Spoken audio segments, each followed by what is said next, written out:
for the NFL regular season is here. Tonight, it's one of 272 games spread out over an 18-week span, and we are here for all of it. Yes. I'm Jesse Cofield. Welcome to The Sweat, presented by Paramount Plus. Watch local NFL CBS games live with Paramount Plus. We have a jam-packed show for you today. We're talking a lot of different sports, all right? Obviously, NFL going to be our focus here. So much to get to. As you can hear him in the background, my co-host Emerson is here, already making noises, even though he has not been on camera yet. So let's fix that. I'm going to toss over to Emerson Lazia here. Yeah, thanks, Jesse Cofield. It's so great to have you here today. You look wonderful in your sweater.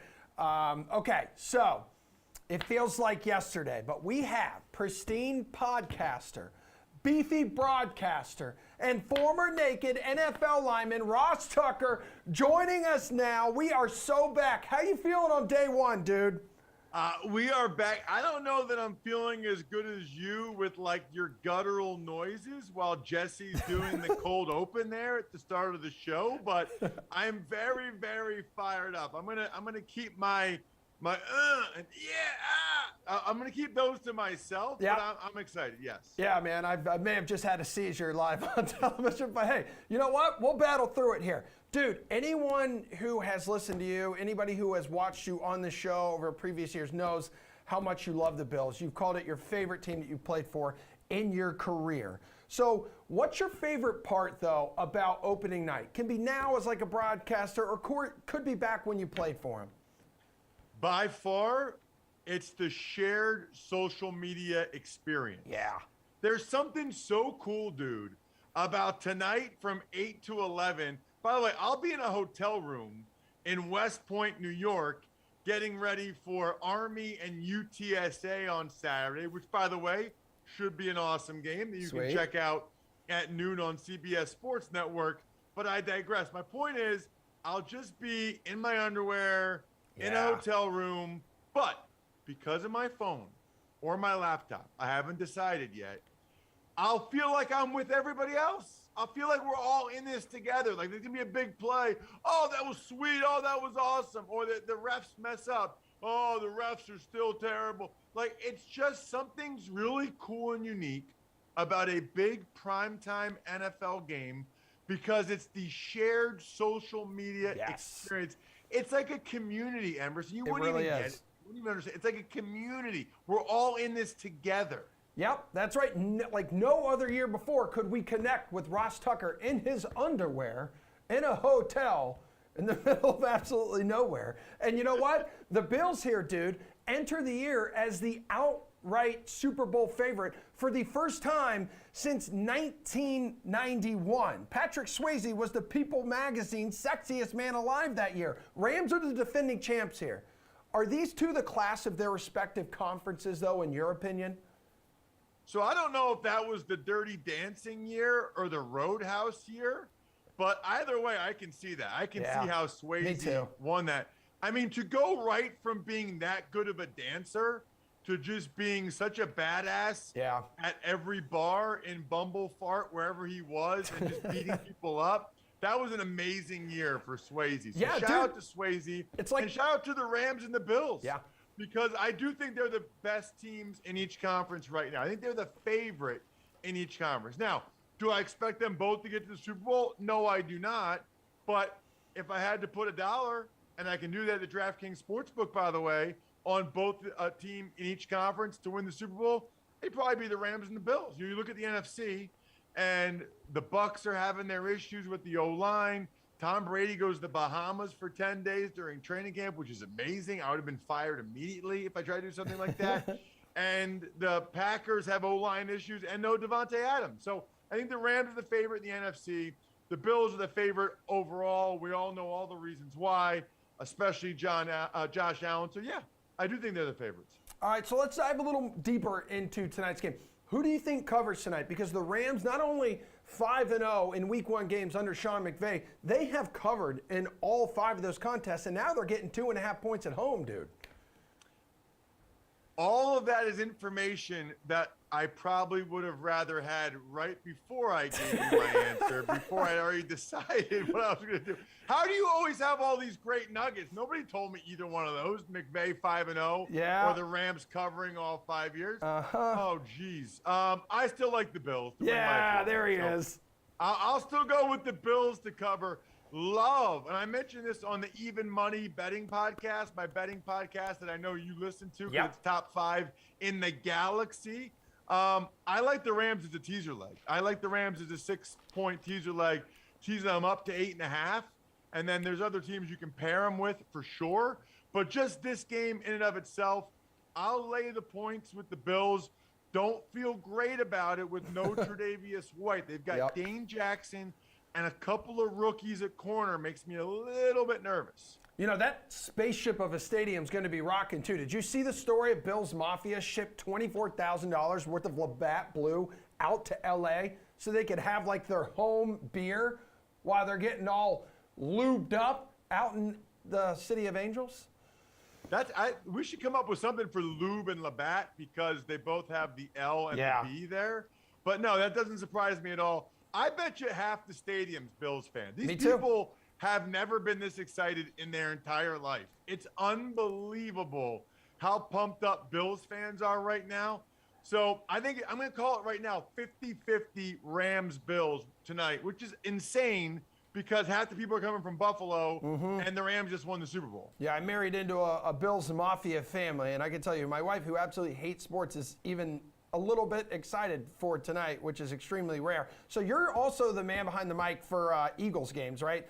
Are they going to be the league's most improved team this year? There's a lot of people who expect them to be the last unbeaten team, also maybe potentially hit that 12-win mark.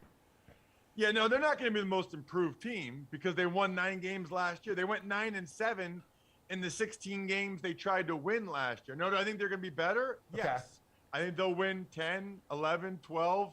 I've been telling everybody and their brother to take the over on their season win total over at DraftKings. So I'm a big fan of the Eagles and what they're going to be this year. But I don't think you can go most improved with a team that won 9 games. Most improved is going to be like the Jaguars. Yes. Okay, that they were terrible. America's team. Hell yeah. Emerson Latzia's team. Hell yeah, Jaguars, because they actually have an adult as a head coach Yes, in they Doug do. Peterson, who's a heck of a head coach. I like some of their – I think they, like, double up their win total from last year, maybe even better than that. So a team like the Jags that was god-awful last year will be most improved. Okay. Not the Eagles, even though the Eagles are going to be very good. So you like over 6.5 wins for America's team? I do. Yeah, I think that's love it. that's a good number. I think 6.5 is a good too. number. I would lean to the 7. It's not a play for me, but I do have faith in my guy Dougie P. Okay, cool. Which week 1 matchup are you most looking forward to? Bucks Cowboys. Yeah. Sunday night football. That's going to be great. Because Sunday night is football night. And my boy Brady playing. Both these teams have O-line issues. So not typically what people like to talk about that much, but I played offensive line and I have the microphone, so that's what we're going to talk about. The Cowboys have to replace Tyron Smith at left tackle. I think it'll be the rookie, Tyler Smith. Good luck to you, sir. Had 16 penalties last year at Tulsa in Conference USA. Had 12 holding penalties. Good luck to you, sir. Meanwhile, for the Bucks, they got a rookie left guard, and their center's never played center before. And it's the Bucks with Brady and the Cowboys, America's team. So it should be an awesome game. That's the one I'm most looking forward to seeing how those teams adapt to their O-line changes. Yeah, you got Tom Brady and the Bucks, 2.5-point favorites on the road currently. One of the bigger totals on the week 1 board as well at 51. What would you consider your best bet though for this week? I'm going with the Raiders. Whoa. I'm going with the Raiders. The Raiders are playing out in LA as well. There will be more than half the fans will be Raiders fans. So there's no home field advantage for the Chargers. The Chargers every year look so great on paper. I think the Raiders have a couple of things going for them. The home field advantage, even though they're on the road, and Josh McDaniels, new head coach. The Chargers don't really know how Josh is going to use Devontae Adams and Waller and Renfro, all of which are matchup nightmares. I think there's a decent chance the Raiders win that game outright, but I will gobble up those 3.5 points. Love getting 3 and the hook. Give me the Raiders. Yeah, dude, and it should help, right? I think the defense for the Chargers are a little beaten up too. J.C. Jackson, I'm not quite sure if he's going to play. Not playing. Okay. All right, great. That's gonna work out well for Hunter Renfrow. So if you have him on your fantasy teams, there maybe stuff them in there. How about speaking of that, DFS players, man? Who do you expect to have a huge Week 1 performance? Come on. I just realized this is a lame pick by me because I usually give you under the radar guys. Yeah, you do. That are priced low, and then they have big days, and you give me praise the next week. Yeah. And I get a lot of love because I help win people a lot of money. I wrote down Christian McCaffrey because I knew you were going to ask me this. It's kind of lame, right? Yeah, but this is I not don't like care. you. There's all this talk about the Baker Mayfield revenge game. Baker Mayfield. How about Christian McCaffrey being back and fully healthy? I don't think they trust their left tackle to have Mayfield throwing the ball downfield a lot. So I'm going with Christian McCaffrey to have a huge day. You can't say breakout day, but it's kind of like a welcome back day for C-Mac after a couple of rough years. Did you know that the Browns haven't won an opener since 2004? They've gone like 0-15-1 since then. And to put that in perspective, every other team in the league has won at least 5 Week 1 games in that span. So you're telling me they're due? That's what I'm hearing. I read you. I hear you. The Browns are due for a win. I see you. Yeah, but no, not when we're going down narrative street. And also, this could be the only week Christian McCaffrey plays this year too. So, hey, listen, it's not that bad of a pick by you. Before you get out of here, what's going down on the pod this week, dude? Take us inside. Been a great week. So first of all, so fun to be back with Steve Fezzik, making all my bets on the Even Money podcast in 30 minutes or less. Greg Cosell was awesome today, breaking down the biggest games, the NFL Films legend on the Ross Tucker Football Podcast. And then tomorrow, I will recap tonight's game with everything you need to know, especially if you fall asleep. And then I will make my picks for every other Week 1 NFL game, 7 a.m. tomorrow. It'll be posted by 7:45 a.m. Eastern Time. Let's go. All right, dude. Great catching up with you. Looking forward to next week. Enjoy watching the game in your underwear tonight and have a good call this weekend for the Army game. Speaking of podcasts, though, here, folks, the Gojo Show, Mike Golick Jr. and Brandon Newman, guess who they talked to this week? They talked to the one and only Lamar Jackson ahead of the start of the 2022 season. Everyone knows, got big Super Bowl hopes, dealing with this contract situation right now. But they started discussing the unique gift that he gave to his tight end. So listen to this.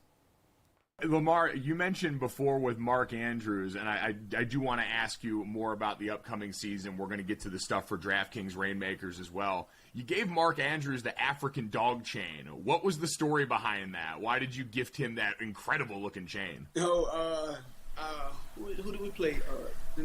I want to say Tennessee preseason game. Nick Boyle, our other tight end, he walked up to me like, man, you supposed to let Mark wear the wild dog chain. I'm like, bro, I thought about that. Like, it just hit my brain like I gotta let Mark rock the chain too. So when we played, who we played? Arizona, Tennessee. Who we played? Arizona, Washington when he had it on. Tennessee, yeah. Arizona, Washington. Yeah, I thought. Remember. Yep. Well, yeah, like one of those games, I'm like, man, I can't forget. I gotta let Mark wear this chain. So the game came up, let Mark rock the chain. That's just what it was. So was that your chain that he wore? Was that a gift that you gave him? Wow. No, it was mine. Okay. We won the Super Bowl. I'm not gonna give him a chain. And Coach Harbaugh already told him that. So with that in mind, we breaking news over here. Yeah, exactly. Chains for all if the Ravens get this Super Bowl win. But you guys have been, getting closer and closer to that goal. You guys finally were able to notch playoff win. You've made it deeper as you've gone along in your career. Yeah. As you've sat around with that group, with Coach Harbaugh and the rest of the core of this team, what have you guys talked about as the way you go from being a playoff team to being a team that can win the Super Bowl? What's that next step for you guys? Yes, just staying locked in. After you get a victory in the playoff, it's on to the next one. It's not the Super Bowl until you're there and you win. Actually, just keep your head focused on one thing. For the task at hand, just stay focused on that. You know, don't peak too soon. Don't peak early. And don't worry about the outside noise. You know, just focus on each other and focus on getting better. So game one, wild card, however it may come, you know, you focus on that game, that specific game, and then it's on to the next one. You know, you're not, okay, say you're playing Tennessee, wild card game. You're not worried about the Bills, the Chiefs, or anything like that. You focus on, you know, the Tennessee Titans right now. You win that game, then you can focus on your next opponent. You know, that's just what it is. You just focus on the task in hand and just go on from there. And with that in mind, so many people also look at your guys' style of play. They've talked a lot, and you as a quarterback discussed a lot this offseason. Have you guys worked extra on adding even more in the passing game? Are you guys comfortable with the way that you go about this? How have you kind of taken in a lot of what's felt like weird and undue criticism at times for your game as a quarterback and this offense as a passing attack? Yeah, we've added a small portion of things to our offense, but you know I'm comfortable with whatever offense, you know, because in college, you know, I had to throw the ball a lot. You know, I had Bobby Petrino as my coach. I couldn't just run the ball like. Yeah. Just when I did run, I just made it look good, you know, stuff like that. Right. Yeah, I'm pretty comfortable with anything, though, really. No, Well, I how's would J.K. agree. Dobbins going to help this offense? Obviously, we were all looking for him last year, and he's back to true form at this point in time. How's it going to change this offense looking into this next season? She's going to bring a lot to our offense. You know, that's one of our main backs besides Gus, you know, because him and Gus went out on us at the same time, really. Like, it was unfortunate we couldn't have none of those guys, any of those guys early. Like, it was crazy. But J.K. is a huge, like, piece to our offense, you know. But we have guys who coming in, you know, until he get back, till he's all the way 100%, and I just can't wait to see him out there. What was that like for you last season as you, for the first half of the year, playing at this incredible pace? A lot of people saying you were the MVP halfway through last season with how you were performing. As you looked around and saw all the injuries on your team, how did that change your mindset at all? Or how did that change the way that you approach games, knowing so many of the guys you relied on weren't out there because of injury? Just do me, you know, and the guys who was with me, you know, we gonna make it happen. That's all it was last season, just make it happen. And that's what we try to do. Try to do that each and every game. Lamar, your coach, John Harbaugh, we see all these shots of you guys on the sideline before fourth downs, before these pivotal moments. We've heard them mic'd up where he's asking you if you want to go for it and giving you guys that. What's it mean to have a coach with that kind of belief in you guys and to have that kind of relationship that you do with John? It means a lot, you know. It boosts our confidence while we're out there. You know, we're not thinking about like, oh, we're going 3 down. Like, we just got 3 downs right here. You know, we probably got a 4th. We just got to get close. You know, close to making this first down, and then we got a shot right here. You know, our coach allowed us to say go for, you know, 4th and 3, 4th and 4. You know, stuff like that. No, it makes you guys one of the most fun offenses to watch in all of football. So we're very excited for a lot of that, Lamar. That is awesome. Yeah, what an interview. They get fantastic guests. Yeah, check out the Gojo Show every weekday to hear former Notre Dame teammates Mike Golick Jr. and Brandon Newman offer their very cool perspective on the hottest topics. They got sports, they got pop culture. So you can grab that show wherever you listen to your favorite podcasts. Spotify, Apple, Google Podcasts, the iHeartRadio app, all the places. You can also check the guys out right here on The Sweat every Wednesday morning. We'd love to have them on. We'd love to talk to them. Yeah, but it's not Wednesday. It's Thursday, which is why right now we'd like to bring in one of our favorite baseball bros. So that would be DraftKings contributor Nick Fryer, and also, speaking of baseball, bro, Gary and Thorne. But Nick Fryer, breaking news, adding a fur baby to his family yesterday. No, not a dog. Nick, as you could probably tell, is a cat guy. Congratulations, Nick. It's good to have you here. It's good to be here, but I feel like these are like backhanded, like congratulations. I don't know why Emerson is reinforcing the cat guy, dog, like stereotypes. I just love animals, Emerson. Yes, and I love all animals. I love that about you. Same here. Absolutely. Cats probably not my top 10, but I still love cats. The name. There's a Jaguars fan. Okay, cool. Got it. Name. What's the name, real quick? Billy. Billy. Billy, did you hear that? Billy's behind our roaming camera in studio. That's right. You named him after you, Billy. All right. Of course. So let's dip our toes. Are we doing the bargain bin? Bargain bin, Is that what we want to baby. do? That's right. So, Frugal Friar, Thrifty Thorn. Let's start with the value DFS pitcher tonight. Nick, go ahead. That's amazing alliteration. I just want you to know I really appreciate that. Shout Well out to done. our producer for that. Well, anyways, when you're looking at pitchers, Kyle Gibson's the guy that jumps out to me tonight. Of course, we got a very tiny slate. He's 5.7K. It's between him, JP Sears, and Sonny Gray. Well, I do like the Twins tonight. We'll talk about that later. When you look at Gibson, the Marlins matchup that they present, 26% strikeout rate and a 103 ISO against right-handed pitching since mid-August. Gibson did have a 22.5% DK fantasy point performance against the Marlins in mid-July. And since then, it's pretty much been good outing, bad outing for him. So very hit or miss, but he's coming off that bad outing. So given how bad the Marlins have been, I like him in this spot tonight. All right, Care Bear, fingers crossed your mic is working. Talk to me, Goose. Oh, nope, you're Nope. gone, buddy. All right. You're gone. You're out of here. You're outta here. You're off the show. We're done with you. Thanks for wasting our time. And an otherwise clean show has now been ruined by you. Emerson, Sorry. Okay. relax. Nick, we're just going to go back to you. Okay. We need a value DFS hitter here. Calm Here down. I was thinking we were going to find out what was actually in Garion's hat today, too. I'm very disappointed. Yeah. But Bryson Stott for a value hitter tonight for me at 3.6K. I know he hasn't done a whole lot against Sandy Alcantara, and Sandy Alcantara is not usually a guy that you want to target. But Sandy has struggled of late, 4+ earned runs in 4 of his last 7 games. During that stretch, left-handed hitters have a 40.8% fly ball rate and a 35.2% hard contact rate. And that hard contact rate is almost the same as Stott's hard contact rate against right-handed pitching since mid-August. He's also hitting a decent amount of fly balls. That's led to a 250 ISO during that span. So at 3.6K, that's the way you can save at shortstop tonight. All right, what are we thinking of here about an underdog bet? With some value, Nick, as we go over to the DK Sportsbook. Yeah, so look, the Marlins jumped out for me, and then I looked at the A's, and I was like, maybe, but the White Sox do well against left-handed pitching, and with the way Sandy's been pitching lately, I don't love him. So then that leads me towards the Twins and the Yankees, and I know the Yankees are by and large pretty much the Twins' daddies, but at the same time, I don't trust the Yankees to go and pull off a 4-game sweep because of what the Yankees have done of late. And then you look at what the Twins have done without Byron Buxton in the lineup. He's been out since August 22nd.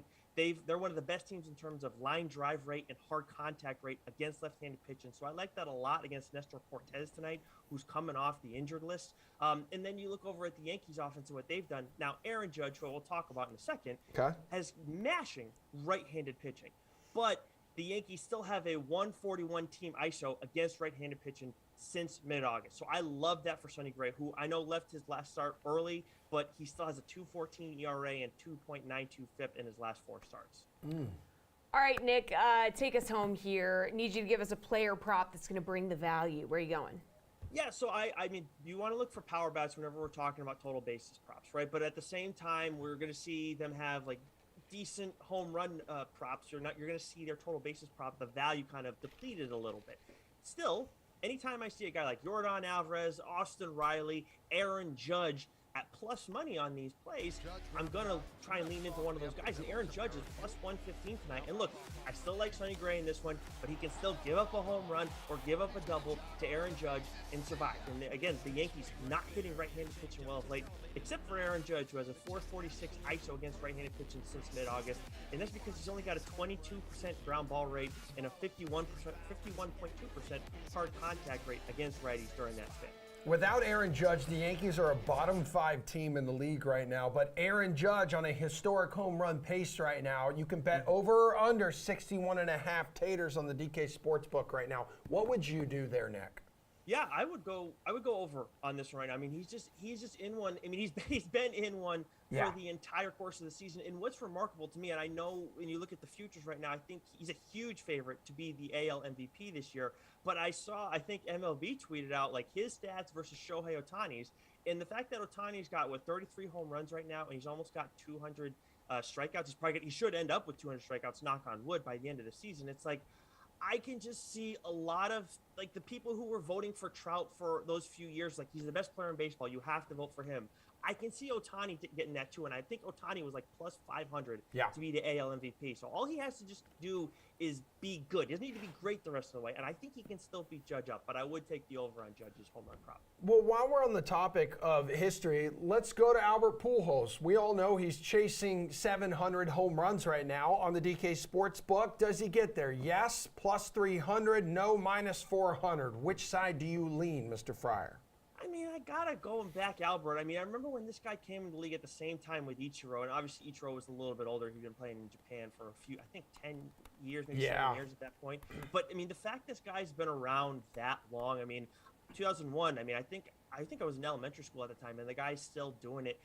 The Cardinals are going to try and get him there as best as they can. Of course, they still got to worry about winning ball games, which they're doing pretty comfortably, even with or without him in the lineup. So yeah, I mean, if you're trying to have some fun, if you like Pujols, then I would back him on this. All right, my dude. Good stuff, man. We appreciate you putting the segment on your back. Like I mean, I'm used to doing it when I'm working with Steve, but without Gary, and that's tough. I usually not him. And next time, we want Billy to be like Simba'd up for this segment. We need more Billy in our life. I'll try and work on that. She's hiding under the bed right now. Yeah, you got to let her get comfortable before you put her on camera. Yeah, do not try to grab her under the bed right now. She will claw you and probably bite you. She's already likely plotting your death since she is a cat.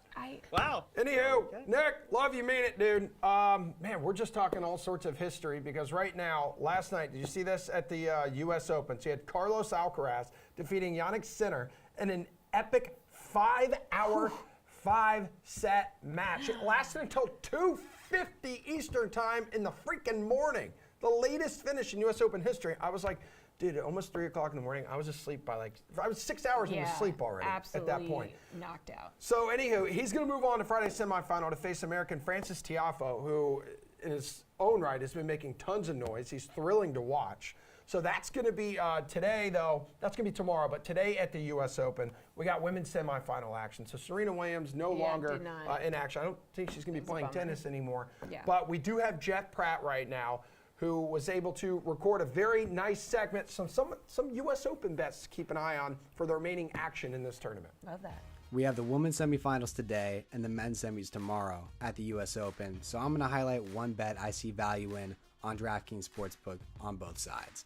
Tonight, I'm focusing on what should be an incredible match between Ons Jabeur and Caroline Garcia. Despite being the higher seed, Jabeur is actually the underdog in this match, and it's easy to see why. She's been challenged a few times throughout this tournament, and Garcia hasn't dropped a set yet, while also being fresh off a huge win over Coco Gauff. All of that said, I actually like Jabeur in this matchup for one major reason. At first glance, Ons holds a 2-0 career record over Garcia, but if you include junior matches, that head-to-head record expands to 6-0. I like that you can get Jabeur at plus money right now straight up, and if you want a little insurance, you can take her plus 3.5 games. Looking ahead to Friday's matches on the men's side, I'll focus on the less exciting semifinal of the two, which is Casper Ruud versus Karen Khachanov. Make no mistake about it though, while the big names are on the other side of this bracket, whoever wins this match will have a solid chance of winning the title. Both players are coming off of huge wins, Khachanov over Nick Kyrgios and Ruud over Matteo Berrettini in a dominant showing. Ruud has the career head-to-head advantage in this matchup, and I'm expecting him to win on Friday and cover a 2.5 game spread. Khachanov has been taken to 5 sets in back-to-back matches, so at this stage in the tournament, you know he's exhausted. Ruud is good enough to take that tiny advantage and run with it, so I'm expecting the number 5 seed to cruise into the final in effective fashion. All right, thank you to Jeff for keeping us updated on all the U.S. Open happenings. So you guys know, obviously we've been talking a lot about how football is back, but also football is in week 7, okay? DK Nation's Chin Media and RotoWire's AJ Schultz are here to preview this week's EPL matches, because they call it football across the pond. Okay, and we are going to start off some hot drama here, because after a poor start to the season, so Chelsea decided to fire manager Thomas Tuchel this week. They sacked him. Yes, they did, on the pitch. Anywho, this week they'll play their first game without him since January of 2021. That was quite a while ago, more than a year. Now it was reported that Brighton's Graham Potter Graham Potter, he's going to take over the reins for the club. So Chinmay, Chelsea taking on Fulham this week as a minus 125 favorite. So how do you feel about those odds with all these recent developments? So I understand Chelsea wanting to part ways with Tuchel, despite him having some success with the Champions League win a few seasons ago. Last season really ended very poorly for them, and the collapse at the end of the Champions League game against Real Madrid, that was kind of a sign of things to come. Over the last few matches, Chelsea have had to come from behind. They've struggled to give consistent effort even after going ahead. There's been some discipline issues. Chelsea's gone down to 10 men in multiple matches this season. You had the scuffle with Antonio Conte at the end of the Tottenham match, which basically drew international attention. And then losing to Dinamo Zagreb in a Champions League game, that's really unacceptable by Chelsea standards. So I understand why Chelsea made this move. And typically when managers leave, you get a natural bump from the players. They do tend to play a little harder. They want to go out and prove that, you know, they weren't kind of being subdued by the manager. So I'm backing Chelsea in this game. They get kind of a soft landing spot with Fulham. It's not like Liverpool or Manchester City here. It's a weaker opponent. So give me the Blues here on the money line at minus 125. Yeah, AJ, it's actually moved back to minus 130 now too. Yeah, I mean, for Chelsea, changing managers seems to be the thing. No manager has led the team for more than 150 matches since Jose Mourinho's first stint back in 2004, 2007. Tuchel made it about 20 more days than Frank Lampard, the current Everton manager. So it is just a revolving door there. Graham Potter signed a 5-year deal. We'll see if he actually plays that out. I wouldn't be super confident if I were him. But look, even with the change in leadership, I think you just take Chelsea on the money line with this one. Like you said, minus 130 here. Chinmay mentioned a bump after getting the manager sacked. They have struggled on the road this season, again, under Tuchel.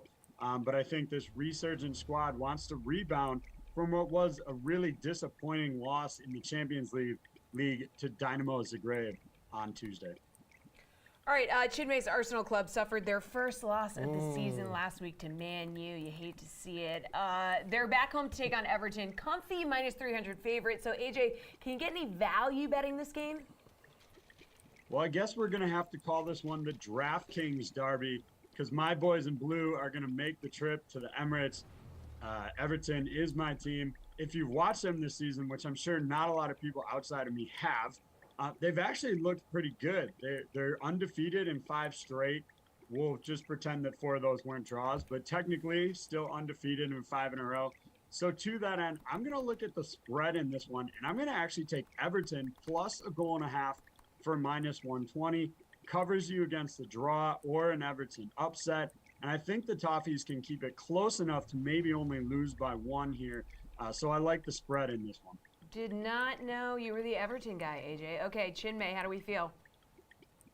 I absolutely agree with AJ on this one. Everton plus 1.5 in 6 of the last 7 matches between these two teams would have hit. Arsenal has a Europa League game today, so they could be a little off after that, making a short week for them and play some players that maybe they wouldn't have played normally. But I also like both teams to score.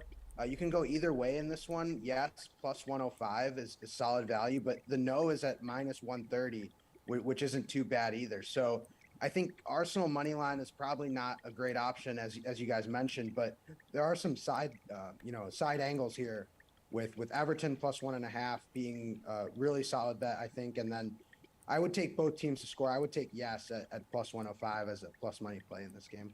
Well, AJ, before I ask you about any other games this weekend that kind of catch your eye from a betting perspective, there is news across the pond right now. People have been warned that they should brace for the worst, and there's some serious concerns for the Queen's health right now. If something was to happen to her, I do believe there's like a 12-day mourning period over there. The stock exchange over there closes for at least 1 day. How would this impact EPL?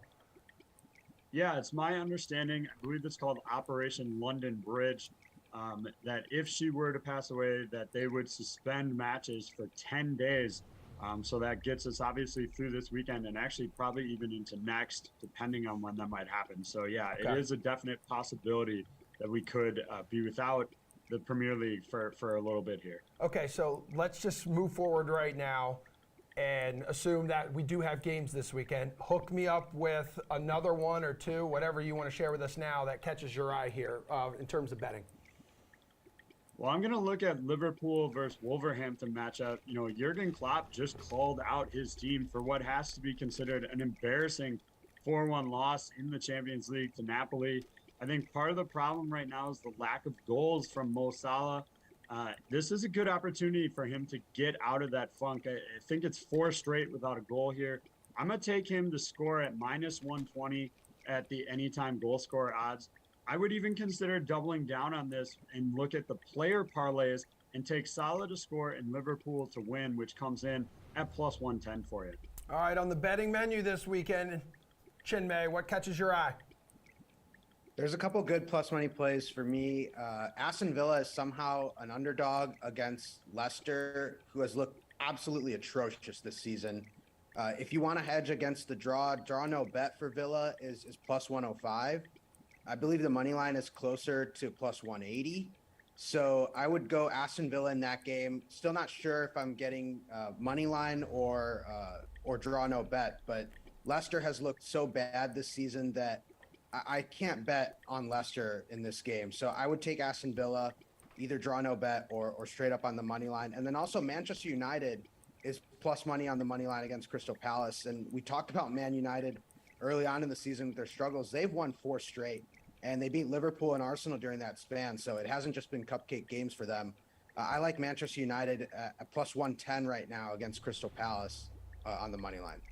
All right, let's talk DFS now, guys. Who's going to be your favorite player in contest this weekend, AJ? Well, a lot of attention obviously is going to be on Liverpool with how heavily favored they are against Wolves. But I think it's a good opportunity, even with the change in leadership there, Graham Potter leaving. I think you can still target Brighton in this one. The Cherries, AFC Bournemouth, are really struggling this year. They're the favorites on the DK Sportsbook to get relegated right now. It's hard to ignore Pascal Gross at the top of the slate as the most expensive player, but I think for me, looking at a GPP strategy, I would give Solomon Marsh a look here at 5,600. He leads the team in shots on goal right now. Meanwhile, Bournemouth leads the league in goals allowed. So I think it's a good recipe together, and he's super cheap compared to what else is going to be on the slate in terms of goal scorers. Chinmay, what's your strategy? Do you want to take a Liverpool guy, or are you looking elsewhere? I'm going in that Liverpool Wolves matchup, but I'm going on the opposite side here. I'm going with Pedro Neto from Wolves. He's got double-digit fantasy points in back-to-back games. Liverpool are hurting a little bit. They're coming off an embarrassing Champions League matchup. Maybe Jurgen Klopp changes some things up in the back. We know that Liverpool have struggled at times to defend, and I like Neto here at 6,500. It gives you a little bit of value as well, not paying up for a guy who has given consistent production. So I like him for Wolves to have another strong showing. This is our favorite time of this segment now every week. It's sweaty boot time. So we've been tracking your locks all season long in the quest to hand out Das Sweaty Boot. Chinmay, you have not won a single bet yet. AJ, you haven't won a bet since match day 1. So the boot is very much up for grabs right now. Like, neither one of you want to win this thing? Like, get it together. So lock it in. Your favorite bet this week, Chinmay.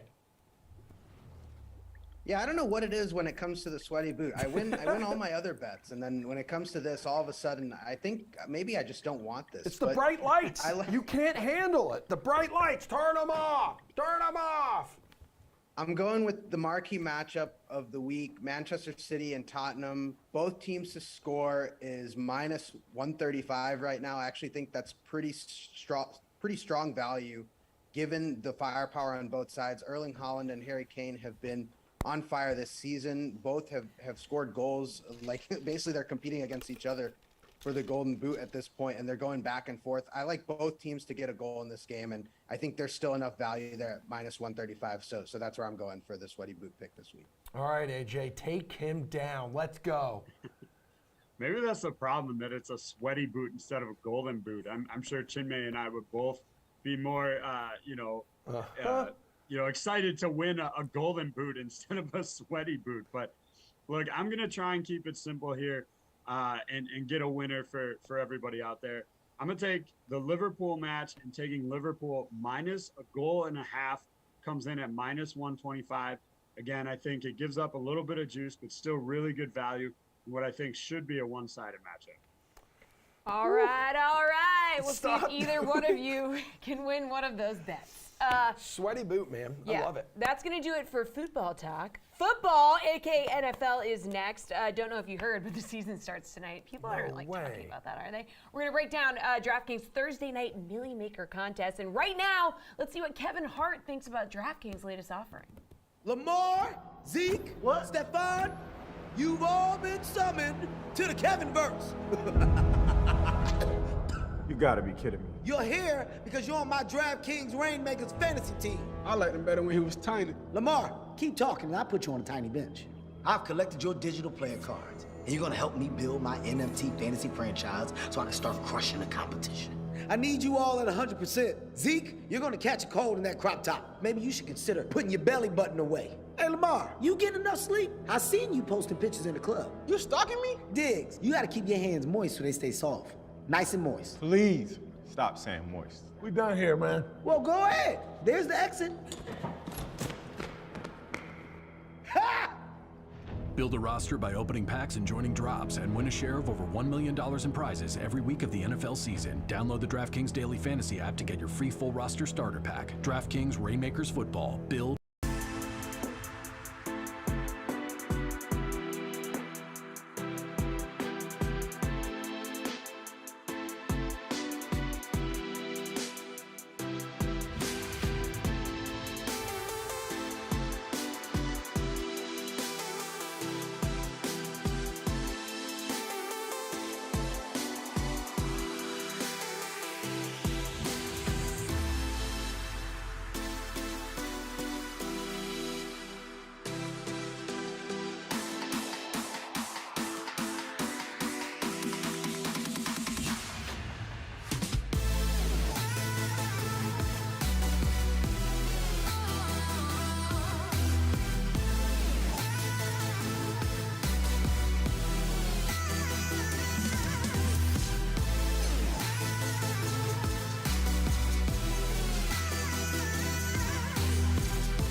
All right, we couldn't be more excited that football's back. So excited, in fact, that Steve Buchanan is here in the flesh, his pale flesh, joining us live in studio. Julian Edlow is here virtually, and yeah, there's a lot going on. There's an opportunity for someone out there to win $1 million tonight, I'm being told. Yeah, because obviously we do it big here at DK. So DraftKings kicking off the season right with a huge Millie Maker contest for Thursday Night Football. Now you can take your shot at over $3 million in total prizes in our showdown contest for the Rams and Bills games. Let's break it down. That is $1 million to first place, plus a ticket to the semifinals of our Tournament of Champions at the end of the year. Guys, it is literally only $10 to enter. $10 to enter. So go to the DraftKings lobby, check it out, join the contest. Gonna be awesome. Cool. You and Jules wearing similar shirts, both rocking the white tonight because we have been reborn again, the NFL season.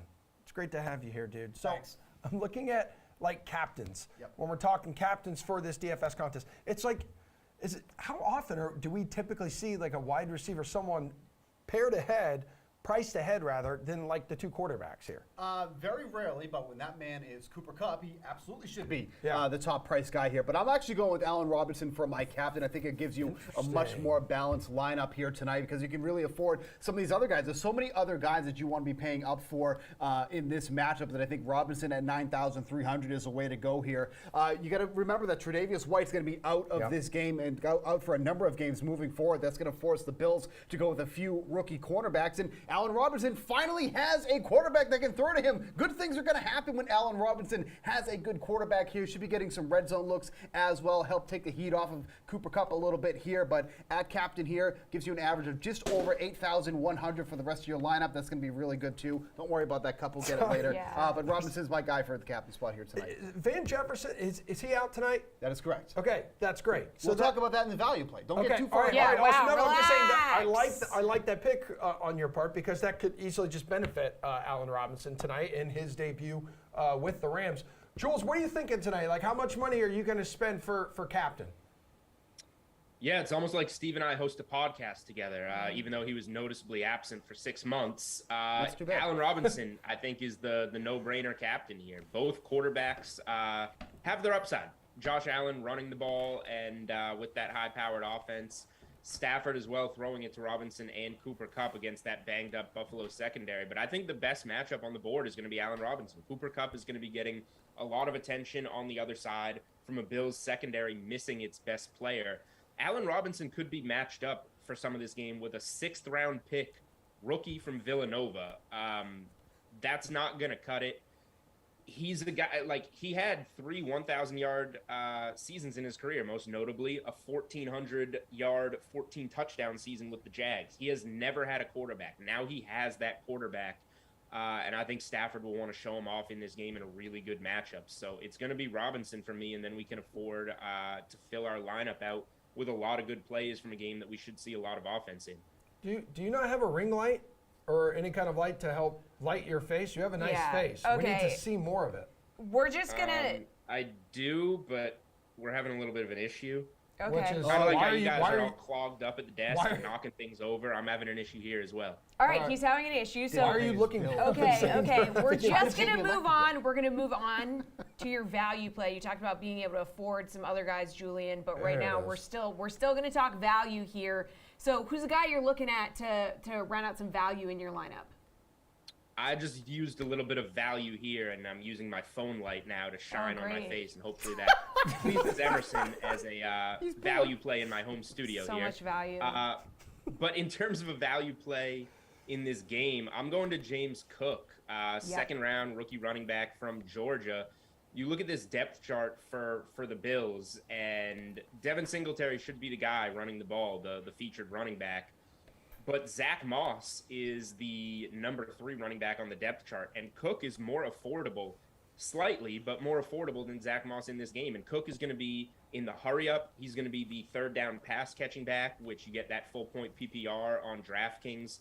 So I think the way that Cook can factor into this game, he has a much higher ceiling than a guy like Zach Moss, so I don't think that's priced correctly. And if you look at receiver, a similar play, Isaiah McKenzie is the third Buffalo wide receiver on the depth chart ahead of Jamison Crowder, and he's a guy that's a little too cheap. So I think the value side is Buffalo here, even with the Van Jefferson situation, which it sounds like Steve will touch on. But those two guys are too cheap on the Buffalo side based on where they are on that depth chart.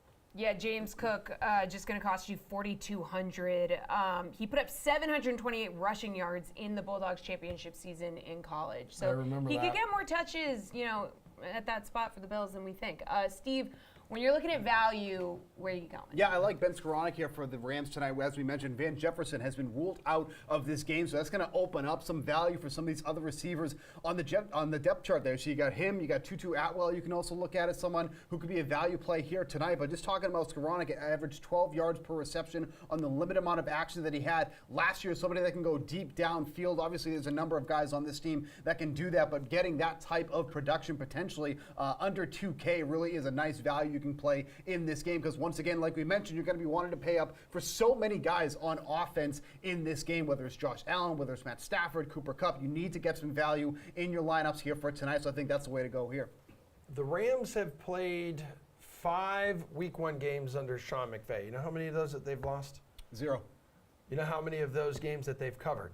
All of them. Yes, you nailed it. Wow. It's almost like he's the expert. I want to shake your hand. And now the Rams are getting 2.5 points at home tonight. Who covers? I mean, can you make an argument it's not going to be the Rams here? They're so successful in Week 1. No, I think you've got to take the points here with the Rams. I mean, once upon a time, the Rams were favored in this game, but obviously there's been a line movement since this came out because this has been on the board for a few months now. But with that being said, the Rams were underdogs only 3 times last season. They won all 3 games outright, both games against the Tampa Bay Buccaneers and the Arizona Cardinals, and they covered those games by an average of 10.1 points. Are they going to do that here tonight against the Bills? I don't know if we're going to go that far here, but But if you're going to give me the points on the Rams here, I like that one a lot. Let's not forget here, too, Josh Allen was under pressure on the most individual dropbacks of any quarterback last year. It was about over 30% of his dropbacks altogether. He's still fine in those situations, but I think the Rams are going to really try to get pressure on him, disrupt that offense. And then you got the new offensive coordinator on the Bills side as well. What does that mean, especially in the first half of this game? So if I'm going to get 2.5 points for the Rams there, I'm absolutely taking that. Okay, well, what do you want to do here, Jules? And maybe is the better value taking the Rams to just win outright at plus 120? Yeah, I don't mind the money line or the 2.5 points. I just put out my best bets article for Thursday Night Football on Twitter. I'm on the Rams plus 2.5. It's getting a little scary. Like, it feels like 48 hours ago, everybody was on Buffalo. Johnny Avello came on the Unreasonable Odds podcast, told us, this game's been on the board 6 months. They've just been getting slammed with Buffalo money, almost 80%. Now you're starting to see more and more people come around on the Rams. But yeah, this game opened Rams minus 1.5, went to around a pick 'em, and then this moved to Rams being a dog because of the Stafford injury news on his elbow. He didn't play in the preseason, but he's fine, and it hasn't moved back. The market hasn't corrected itself. So I think that does create value on the Rams in the underdog role. Steve hit on all the numbers. You hit it as a dog. You hit on all the numbers with McVay and the Rams in week 1. But in terms of where the money is, too, on Buffalo, it's a little scary. So I think the Rams at home getting a little bit slighted here. And then I'll mention as a teaser leg, you're at 2.5. If you got something you like on Sunday for a teaser, the Rams are a fantastic piece to pair them with because you're getting through every key number, 2.5 up to 8.5. You're getting through 3, 4, 6, 7, 8, any number you can imagine. Pretty safe teaser leg here in the Rams at home. All right, let's talk the total here, Jules. 52 points, one of the higher ones for the week. So that Thursday Night Football. Two offenses we know can get into a shootout here. Do you want to take the over? Yeah, this is over or pass for me. I'm not betting anything on the total, and it's been creeping up recently if you're keeping track of it on DK Sportsbook. But I agree with the move. Two really good offenses. The Rams should have their way with Stafford, Kupp, and Robinson going against a dinged up and inexperienced Buffalo secondary. On the other side, the Bills have all the weapons. They have the receivers. They have Josh Allen. Josh Allen can use his legs. He's got some pass-catching backs. Not as much of a run game, and they're going against a really good Rams run defense, but they'll still find ways, whether it's Josh Allen scrambling or swing passes to their draft pick in James Cook. They're going to find ways to move the ball. So, yeah, this is an over or pass for me. Steve, do you feel the same way? Pass or easy over here? I think you can actually make a case for the under in this one here. I mean, this was at 53.5 as recently as Monday. It has come down a little bit here too, but as good as both of these offenses are, you also have to remember that these are two really strong defensive teams as well. Both of these teams should be able to get pressure on the opposing quarterback. We already talked about how Josh Allen's under pressure on the most number of individual dropbacks. Matt Stafford was also under pressure a lot last year and was tied for the second most interceptions thrown when under pressure last season. Now, obviously, the cornerback issues with the Bills is a big reason why a lot of people, I'm sure, like the over on this one because of how effective this Rams offense can be. But that being said, too, I just think there's going to be a lot of pressure on early and often in these games, and that could lead. Is it going to be close? Absolutely. I think that's going to be the point, too. I would not be surprised if this is very, very close to that total. But I think you can also make a case for the under for this game as well. Yeah, and I believe it's the first game action for the Rams starters this season, too. Would you consider maybe an over-under 10 points total for the first quarter? That's actually my favorite bet for this game. One of my favorite bets for this game is taking under in the first quarter. You're getting minus 120 for that there. Like I said, I would not be surprised if both these teams are trying to get pressure on this one early. And then also just kind of getting a feel of each other, too. Like I mentioned, the Bills' new offensive coordinator, Ken Dorsey, is making his first official start here tonight. Maybe he's trying to fill out the offense a little bit here in the start. So I wouldn't be surprised if this is a low-scoring first quarter. When you look at the second quarter, you're at 15.5 for that there. Obviously, more projected offense there, but in the first quarter, I would not be shocked if you get under 10 points here. Yeah, you're onto something here because NFL openers have seen an average of 8.3 points scored in the first quarter, and 8 of those dozen openers have had 7 or fewer points scored in the first 15 minutes. Am I right? Yeah, so scared. Although in Stafford's debut last year, I think against Chicago, I mean, the Rams did put up 34 points, but I don't know. He's coming off surgery and all that stuff. A lot of new guys on that offense. TBD. What about a prop tonight in the prop department? Well, that was going to be the one that was that cool. going under that. All right, then Julian. Jules, hook us up. Yeah, so we already discussed Allen Robinson a good amount. I do like his yardage over. I put that in my article at over 64.5 receiving yards. His last 2 full healthy years with the Bears, plenty of quarterback controversy. He averaged 75 yards per game over the course of 2 seasons, and now he's going up against that inexperienced and dinged-up Buffalo secondary. But for one that we haven't discussed as much, I'm going Josh Allen over 35.5 rushing yards. The Bills, not much of a run game, like I said, and they're going up against a Rams team that was, I believe, 5th in DVOA against the rush last year. For Allen, you're laying the 130 juice there, but he went over this number in 11 of 17 regular season games last year. He finished 35 on the nose in a 35-0 game over Miami, so he didn't really run the ball in the fourth quarter. Easily could have been 12 of 17. If we want to expand it to the postseason, he went over this in 13 of his 19 games last year. And if you look at the game log, a lot of them were in gotta-have-it games, closer games against better teams, and I think that the game script here matches up with that. So going against a team that can stop the run in terms of the running backs in a game that should be close and down to the wire that the Bills are going to want to get, I think that Allen's due to scramble for some big ones here and get you over 35.5 rushing yards. All right, Jules, take us home real quick. Slate approved pick, lock for tonight's game. Where are you going? Oh, man, I guess it's just picking between the 3 bets that I'm on there, and I think it's going to be the Rams for me getting the 2.5 points, although I like both the props a lot. I think all of them are pretty even plays for me. Steve, you're nodding along like that might be your pick, too. It's almost like you have a podcast together. Yeah, we mesh well together here. But again, just remember where this game started out with the Rams being favored. Now getting 2.5 points of them tonight, I think is tremendous value here, especially with the news that Stafford feels good. Give me the 2.5 tonight for the Rams. Great job. That was a great show, tremendous show from start to finish. Minus Gary and having mic issues, of course. Right. Yep. Great. Glad Good to have to you hear. in the studio. Thanks, Jules, for lighting your face up with your phone. Okay. All right. Yep. All right. Madden at noon. We got Madden the at slate noon, tonight at 5. 5. We're back tomorrow at 11 11 a.m. a.m. It's going to be exciting. Exciting. Enjoy football. Football.